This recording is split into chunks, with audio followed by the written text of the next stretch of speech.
Welcome back to Humber Pie. I'm your host, Jimmy D. And I hope you guys are having a great day, because I am about to cover one of my absolute favorite decks of all time in Union Arena. This is going to be my review of Todo, Annihilation. The deck that got me into 10th place in my first big regional. One that I have been playing for a very long time, since its inception. I've been having so much fun with it. It had a lot of things that I'm going to go over today that I really enjoyed about this deck that made it unique to Union Arena and its playstyle just enough to make it actually interactive, and something I would definitely advise you to play even in today's current meta with all these new decks that are coming out. We have Roni Kenshin has been doing really well. Of course, now we've got Yu Hakusho has been printed, and I got another deck tech for that, and two of the decks that I'm playing for for the Yu Hakusho deck. But we have some new decks with the Kaiju number 8, which seems to be shaking up some grounds. Of course, you got Lancelot decks doing really well, and the field is being kind of set out for us now that we finally have access to these awesome competitive events. Myself, I got 10th place with the deck I'm going to cover today at the regionals in Dallas, Texas. One of the first ones I was able to attend for the season. Super excited to finally get myself into one of those regionals and get myself a top seed. I will be playing in nationals. The deck choice still undecided. Some of the decks that you guys are going to see on this channel are going to be likely one of the decks that I do choose to play when I get down to Las Vegas in this coming up Friday, or February, excuse me, not Friday, February. It's not that soon. Good grief. But February, we're going to be going out to Vegas, of course, during Valentine's Day, Singles Awareness Day, whatever you want to call it. But if you got a girlfriend, hey, bring them down to Vegas with you and have a good time. It's going to be a huge Bondi Card Fest. It's going to be the competition that's going to qualify individuals for the Worlds event, which is going to be over in Japan this year in the following month of March. Of course, I'm going to be playing myself and doing my best to get in here. One of the news releases that they had for this regional is that it's going to be best 2 out of 3, which is a format that I personally seem to thrive in. Let's knock on wood, because doesn't mean I'm guaranteed to win, doesn't mean anything's a guarantee. I still have to fight through. I'm going to be playing some of the best that are in Union Arena today, and I'm hoping to do pretty well. When it comes to best 2 out of 3, though, I tend to do better more often, because it gives me more of an opportunity to, 1, know how my players play, understand their strategy, and understand what they're trying to do. 2, pivot my strategy to negate whatever that is that they're trying to do. Or 3, try to find new ways in which I can overcome those often, which does happen in Union Arena, dead hands. And that's the biggest problem when it comes to competitions in Union Arena. There's a lot of times you're just going to have dead games, that just what we call non-bow games. And it just basically means that you weren't able to play any cards out for 2 turns, your opponent was able to establish a board state, and it's just too late for you to come back. Being limited to 3 AP, and having a dead hand that you can't play out with no 0 cost or 1 cost, or just not able to develop up to the 3, 4, or whatever you're trying to build to in your Union Arena deck, it can pretty much be dead. Now, most decks are designed to try and fight against that, limit that, but in the game of variance, it's always a potential. Always a possibility. So with that, being best 2 out of 3 ensures that we're not going to see a finals. It's just a non-bow game, kind of like what we saw in Dallas, which was very unfortunate.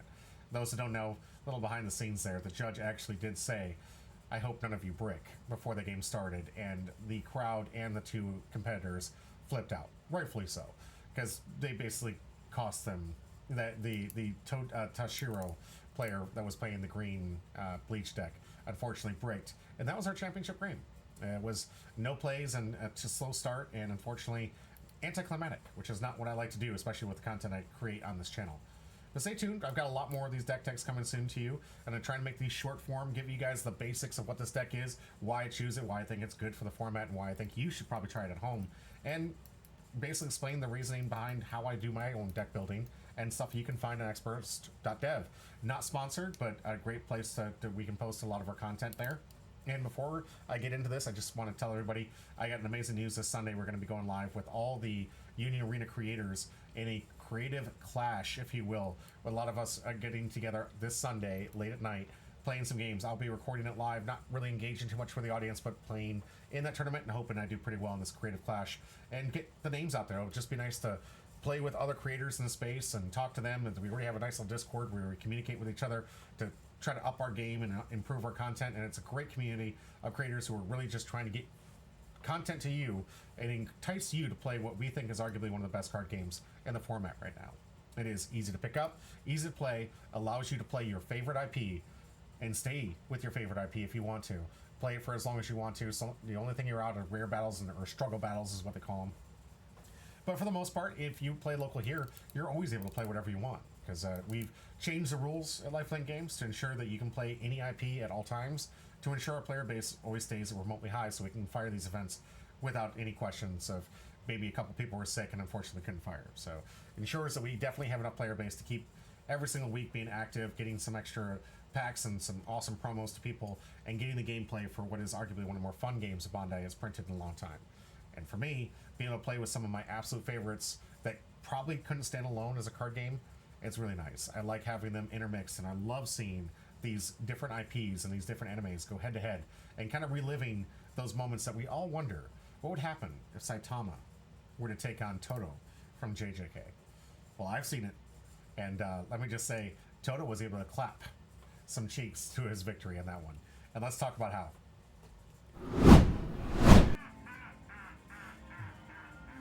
So starting off with the namesake of the deck, I call this deck Todo Annihilation because it has such an amazing ability. When I read this card for the first time, I absolutely flipped. Not only does this have a raid, so it can basically take place on top of a rested Todo card or any other Todo card to get out with a damage 2, but also when it's played, it gains 2,000 power. Oh, cool, 6,000 power for the turn. That's pretty powerful. That's probably the strongest that you're going to see in the game for right now, outside of Saitama. However, you can also choose one character on both your opponent's front line energy line and swap them. This is a very, very unique ability to the Todo. Todo is the only deck in Union Arena that has the ability to mess with the Union, with the energy line on decks like this. There are other decks like Running Kenshin that kind of like manipulate it if you fill up your back row with cards and force you to lose characters in your back row. But this one allows you to specifically target those double pips, those triple pips if you're playing against some green ramp decks, and anything that really needs to have massive energy generation, and pull it forward, removing its ability to produce that energy and also forcing them to basically block with it. Because as I've said multiple times, damage 2 is actually more effective than impact unless it's late game, because it forces your opponent to actually have to want to block. Taking 2 damage in the early game, very bad to the tempo change. So often, more often than not, you're going to get them pulling the energy up, and then in that double pip, and then forcing them to block with it to prevent the double damage, and ensuring that you have an additional piece of removal. So there's some key things that I want people to know when you're building, especially new here in Union Arena. There's some things that you really want to be focused on. First, do I have more than just my special for removal? Because as the power creep has been moving forward, every single deck has 4 copies, limited to 4 per deck, a special card. And this is your typical removal card. Every deck has access to this. You can only play 4. They're usually in theme for whatever character or whatever type of theme type of the deck you're trying to run. You're going to get 4 copies of this one. This one really super strong, and I'll get into it in a minute. But when you're playing these decks, especially with the way decks are playing today, if this is your only means of manipulating the board state for your opponent, you're often going to be falling too far behind in this game in order to stay up in a relatively competitive process here. A lot of decks really showcase how strong they are by having multiple ways of removing, resting, freezing, or just pushing other characters off the board and forcing your opponent to have to lose some of those resources. If an opponent has to lose their energy generation, if they have to lose their key cards, that's going to be the difference maker for most of these games, because a lot of people play with these 5k bodies that are just going to constantly block your 4ks, which are your premium top end for most decks are going to be at 4,000 power, and that's what you're going to expect to see. A 5,000 power out there usually means a free blocker every single turn. It often can be the game changer and the difference maker. So having an ability to get rid of that card or make it a non-blocker option is kind of essential. And cards like this with Boogie Woogie that allow you to choose a character at 5,000 or less BP, put it at the bottom of the deck. If it's a raid card, of course, the rated card goes to the trash, while the raid goes to the bottom of the deck. Then you give them an opportunity to play a card with 3 costs or less. What I really like about this one is, more often than not, you don't want to play the 3 cost. If I'm screwing with your energy line and I'm pulling those things forward, you're not going to want to play a 3 cost from your hand and set it to resting in the front line. You're going to want to play that card in the back line to reduce energy. If you do put it in the front line, it is going to be rested. It's going to take up a slot. It's 3 costs or less, so it's not going to be very powerful.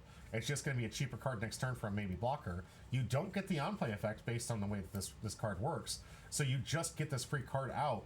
And more often than not, you don't want to, and nor should you. Your 3 costs or less, or use your energy generators. You're not going to want to have that. And oftentimes I'll find people kind of sleeping and not having a card to play because they've already played all their energy generation from hand. So they really just say, pass, I'm not going to use that ability. I'm not going to get that free card, if you will. That's not really that great of a free card. It's not a great utility card unless that card has step, which very few people play because step doesn't have trigger. We'll get into the triggers here in a bit. But most step cards don't have trigger, meaning you don't often play those cards because it's just too much of a downside for that card to not have any way to help you win the game outside of playing it itself. Of course, you get to draw a card if you have Todo out, which is super good. Nice little 3 cost, which is the cheapest in the game right now for removal, on top of being able to have a Todo. You don't even have to have Todo for the 5,000 less. It's staple 5,000. It's 3, and the only difference for the Todo is to get to draw a card. You can answer any of these big bodies that are coming out nowadays with this Boogie Woogie outside of Saitama. So, talking about removal, there's also this new card that's made this deck even more incredible, and another reason why this is a top-tier deck that doesn't see enough play. This card is an on-play removal card. It's absolutely disgusting. It gave it impact, which is some of the things that was lacking a bit for these Todo decks. 6 energy is a bit for purple, but not impossible, and something you can do relatively easy in this deck. It's one of the things you want to start playing around. It made me change the way I play this deck, knowing that I have to worry about maybe a 6 cost because 5 was the cap for the older version, and now 6 being the one I want to build to ensure that if my opponent hits me, I have a capability of hitting this from life and being able to raid with it. So this one not only just has the impact, which is very, very important for this deck. You do have to have 4 cards or a Kasumi Miwa on your field to have an impact, but for the most part, this is pretty much active impact. And that's going to be your game ender. This is the top end that allows you to finish the game because impact often goes unblocked because why bother blocking it unless I have nullify impact? I'm not going to really waste my time and my energy on it. I'm just going to let it go to the graveyard. So an impact will just be that I'm going to guaranteed win the game and there's nothing you can do about it unless you have nullify impact. Now, one of the things in here says, when played, choose up to one of the following. Choose one of the characters with 35,000 or less BP on your opponent's front line and sideline it. So on play does have removal, which is pretty gross. 35 is something you're going to see quite regularly in today's meta. A lot of people playing those cards that are 35 on your turn, or 35 like 3,000 on your turn, but are 4,000 on their turn. So there's plenty of targets for this. Not to mention, there is a way for you to get rid of those high-end cards with a combo I'll explain in just a minute. Additionally, choose up to 1 sight card on your opponent's front line and sideline it. Sights, not really regular, not something you see too common, but eventually, if there is going to be cards that are going to be leaning heavily on sight, this is going to be a key card to answer those threat decks and probably see a bigger resurgence if and when that actually happens. But one of the key combo cards that you want to kind of like right on top of this one is this Muda. When played, if you have 5 or more other Kyoto Jutsu type cards, which is the entire deck, or a Miwa on your field, choose up to 1 character in your opponent's front line and loses 1,000 BP till end of turn. So if this is your raid target, this is the one you play on top, you can play this, play the raid, and now you can kill anything that's essentially 45 power or more, which most cards, like I said, in this deck are 4,000. Most characters are playing with a 4K body. 4K is just enough to get in the impact. It's pretty strong and able to get through just about anything on the board. And if you can't, you can save yourself for this combo turn by keeping this in hand and allowing you to basically remove any of those bigger characters. That's why the characters in the deck, it's super strong. It's one of those things, of course, that it doesn't work well on your opponent's turn for that removal effect, but sometimes this does hit. And if not, it's just a nice little 4K body. And remember, when you hit this from life, you have the option. You do not have to raid with this. You can add it to hand. So if you want to set up for a turn to remove one of their bigger characters, this is the best line to do it, so long as you have this. Of course, in purple, you do have color triggers that are unique to the purple. This one, I think you need to pay special close attention to. If you play purple, one of the things you need to be focused on pretty highly is making sure that you do have a card in your trash that's 2 costs or less. I always make this a priority when playing these decks to ensure that guaranteed whenever they hit a color, I do have a target for them to bring back. So I do focus quite a bit in my first early turns, trying to ensure that I have some way of having a 2 or less in. That means when I'm playing the draw discard cards that you have in here, the ones that like this Iori that allows you to look at the top 3 cards, add 1 and discard 1, that I always discard something I can bring back. One of the better cards, of course, being Ultimate Mekimaru here, because of course it is a target for my top end Mechimaro, but also as a 2-pip generator, which is essential now that we're playing with 6 cost. Meanwhile here, of course, great one allows you to draw a card, then place a card from your hand to the sideline. Another one of those cards that has a double pips. For those who don't know, I always call these little energy generation pips, and this is how I do my energy mapping. I love this card. Not only does it make most of those Mechimaro cards active and effective because I have the Miwa out, but at the same time I also have an ability to get my yard filled there when I need that color trigger to activate at the right moment. Of course, this also has another unique card that I really, really love about this deck. It's a Goodwill event. It's a graveyard recursion. Very few decks today have graveyard type of recursion, and I've always been a big graveyard player. Magic the Gathering and some of the other, like Riftbound and whatnot, there's a lot of card games that have this ability where you can play your trash as an additional resource, and that is super strong. When you are able to play not just with your deck but also with your sideline, you're increasing the amount of card pool in which you have to basically answer any of the threats that your opponent is having. This one I wish I could afford it for, but being a 50 card deck, and I want to be this consistent as possible with as many 4s as possible, some card had to go, and events just sadly don't guarantee you add up a resource to the field. Of course, you have to have something in the yard in order for this to be good. So it's a great late game answer, but not something you want to see too many of, especially in the early game, when it's not really going to do much for you if you don't have any cards in the back, and you really don't want to be paying the 1 AP just to get yourself an energy generator at like 0 cost or whatnot. That's not what it's intended to do. It's intended to be able to bring back those Todos from the yard after your opponent will likely special and remove it, and get that back and use it again to activate that Todo ability. That constant recursion is absolutely disgusting, and since everything in the deck is Jujutsu High, it basically gets any of the cards I want from my yard. A lot of versatility with this card. It's so powerful, so good, but unfortunately, because it's an event and you can't guarantee that you're going to have a good resource in the sideline in order to make this powerful. You can't play more than 2, at least in my opinion. In decks I build, you'll see a lot of math here with the construction with the 4-4-4-4-4. This is for consistency's sake. I really recommend when you guys are building decks in Union Arena, try to keep everything at 4 as much as possible. You want to make sure you have consistency, especially playing in big tournaments and big events. You want to be able to ensure that you're seeing the right cards and the cards that you found important. I'm playing 12 0 cost because I want to make sure I don't have dead games. I don't like playing this many personally, but I'm going to have to play this many because I need to ensure that I definitely have 0 cost in here and to start my turns. Why am I playing the old band? Because it has an ability. I picked this one specifically because it has an active triggers in the bottom of the deck. Super important. When you're building your deck, one of the things you want to focus on is how many triggers you have in here, and you want to limit how many non-triggers you play with. So on the stats here, we looked at the triggers. I've got triggers all the way up through the deck. Got a 98% with mulligan option here. Really, really good to make sure that my starting hand has a no mulligan chance. I want to get that percentage up as high as possible. And I want to make sure that in my life, since life is essentially the most powerful part of this game in Union Arena, having the ability to turn the table if you get a special from life, if you get a final as your last hit in life, can extend it for a turn. It has won me events before on camera by hitting final in the last life. It's very rare, but it can steal a game away from you. And given that your life is a huge resource, you want to make sure that you're playing cards that actually trigger from life. For me, only 4 cards in my deck do not have trigger, and it's because it's a necessary card. This double pip, all these come with no trigger that have this ability. It's unfortunate, but it is what it is. So I'm going to be forced to have to play with 4 non-triggers, but I want to make sure that anytime my opponent hits me, they're going to be fearful that whatever flips is going to give me either card advantage, board state advantage, or a removal spell. And that's how you play the game of Union Arena. I've loved this deck. It's been very consistent. To date, it's the only deck that can mess surgically with your opponent's energy line and is still a relevant card. When you play in any deck, this Todo swap ability has been by far one of the most powerful abilities in Union Arena and still deserves attention. Even in today's meta with as many of these decks running around, this is a key answer to what is in this meta.